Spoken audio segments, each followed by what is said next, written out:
마녀의 빵.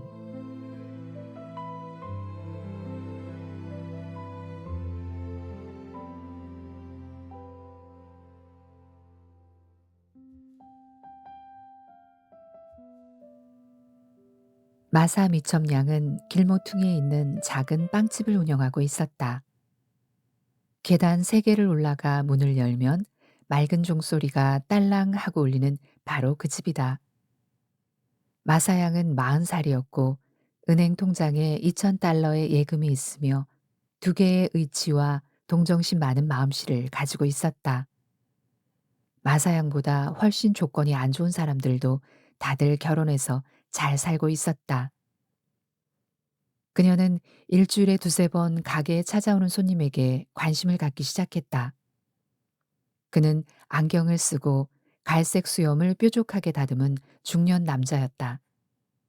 그리고 강한 독일어 억양이 섞인 영어를 구사했다. 옷은 여기저기 꿰맨 자국이 있었고 어떤 것은 구겨지고 헐렁했다.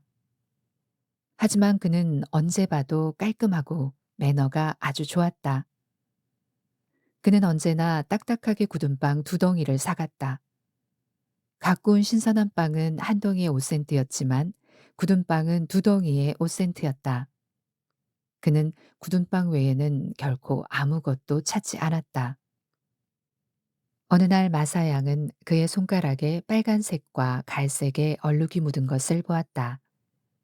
그 모습을 본 그녀는 그가 분명 가난한 화가일 거라고 확신했다. 아마 다락방에 살면서 그림을 그리고 굳은 빵을 씹으며 마사양의 빵집에 있는 온갖 맛있는 것들을 상상하고 있을 것이 분명했다. 가끔 마사양은 두툼한 고기 요리와 부드러운 롤빵, 잼과 차를 곁들인 식탁에 앉을 때면 한숨을 내쉬며 생각했다. 그 예의 바른 화가가 찬바람이 들어오는 다락방에서 딱딱하고 마른 빵을 씹는 대신 그녀의 맛있는 식사를 함께 나눌 수 있다면 얼마나 좋을까 하고 말이다. 앞서 말했듯이 마사 양은 마음이 참으로 따뜻한 사람이었다. 그녀는 그의 직업에 대한 자신의 짐작을 확인해 보기 위해 어느 날 경매에서 사온 그림 하나를 방에서 가져와 빵 진열대 뒤 선반에 놓아두었다. 그 그림은 베네치아의 풍경화였다. 화려한 대리석 궁전의 전경이 그려져 있었는데 그 모습은 마치 물 위에 서 있는 것처럼 보였다. 그 밖에 곤돌라를 타고 강물에 손을 담근 채 물살을 가르는 여인, 그 뒤로 구름과 하늘이 펼쳐져 있었다. 빛과 어둠의 명암이 풍부하게 표현된 그림이었다. 화가라면 결코 그냥 지나칠 수 없는 그림이라고 마사양은 생각했다. 이틀이 지난 후 그 손님이 들어왔다. 굳은 빵 2덩이만 부탁합니다. 그녀가 빵을 포장하는 동안 그가 말했다. 여기 아주 좋은 그림이 있군요, 부인. 그런가요? 마사 양은 자신의 꾀가 통했다는 생각에 즐거워하며 대답했다. 제가 예술과 안 돼. 이렇게 빨리 화가라는 말을 꺼내면 안 되지. 하는 생각에 얼른 말을 바꿨다. 예술과 그림을 아주 좋아하거든요. 이게 좋은 그림이라고 생각하시나요? 음, 구도가 손님이 말했다. 썩 잘 그린 그림은 아니군요. 원근법이 맞지를 않네요. 안녕히 계십시오, 부인. 그는 빵을 챙겨 인사를 하고는 서둘러 밖으로 나갔다. 그래, 그는 화가가 틀림없어. 마사양은 그림을 다시 방으로 가져다 놓았다. 안경 너머 그의 눈은 얼마나 부드럽고 친절하게 빛났던가. 이마는 또 어찌 그리 훤하던지. 원근법을 한눈에 판단할 수 있는 실력을 갖추고도 굳은 빵으로 연명하다니. 하지만 천재란 인정받기 전까지 흔히들 힘들게 고생하는 법이지. 만약 저 천재에게 은행에 예치된 2,000달러와 빵집, 그리고 동정심 많은 마음이 뒷받침을 해준다면 예술과 원근법을 위해 얼마나 대단한 일이 될까? 하지만 이건 한낱 백일몽일 뿐이야, 마사. 이제 그가 빵집에 올 때면 종종 진열대 너머로 마사 양과 짧은 대화를 나누곤 했다. 그는 마사 양의 유쾌한 수다를 좋아하는 것처럼 보였다. 하지만 그는 여전히 굳은 빵만 사갔다. 케이크도 파이도 그녀의 자랑인 맛있는 설리런도 절대 사지 않았다. 그녀는 그가 점점 야위고 기운이 없어 보인다고 생각했다. 그의 초라한 구매 목록에 무언가를 더 얹어주고 싶은 마음이 간절했지만 막상 그런 행동을 할 용기는 내지 못했다. 그의 자존심을 상하게 할까봐 두려웠다. 그녀는 예술가들의 자존심에 대해 누구보다 잘 알고 있었기 때문이다. 마사양은 파란색 물방울 무늬 실크 블라우스를 입고 카운터 뒤에 서기 시작했다. 뒷방에서 그녀는 마르멜로 씨앗과 붕사를 섞은 신비한 혼합물을 만들었다. 많은 사람들이 맑은 얼굴빛을 만들기 위해 쓰는 비법이었다. 어느 날 그 손님이 여느 때처럼 들어와 진열대 위에 5센트짜리 동전을 내려놓으며 묵은 빵을 주문했다. 마사양이 빵을 꺼내려는 순간 밖에서 요란한 경적과 종소리를 울리며 소방차 한 대가 덜컹덜컹 지나갔다. 누구나 그렇듯 손님은 얼른 문 쪽으로 가서 밖을 내다보았다. 순간 좋은 생각이 떠오른 마사양은 그 기회를 놓치지 않았다. 카운터 뒤 맨 아래쪽 선반에는 10분 전에 우유 배달원이 두고 간 신선한 버터 1파운드가 있었다. 마사양은 빵칼로 딱딱하게 굳은 빵 두 덩이를 깊게 가르고는 그 속에 버터를 듬뿍 밀어넣고 다시 빵을 꾹 눌러 합쳤다. 손님이 다시 뒤를 돌아보았을 때 그녀는 이미 빵을 종이에 싸서 끈으로 묶고 있었다. 평소보다 유난히 즐거운 대화를 나눈 뒤 그가 떠나자 마사양은 혼자 슬며시 미소 지었다. 마음이 약간 두근거리는 것도 같았다. 내가 너무 대담했나? 그가 기분 나빠하진 않을까? 하지만 그럴 리가 없어. 음식은 말이 없는 법이니까.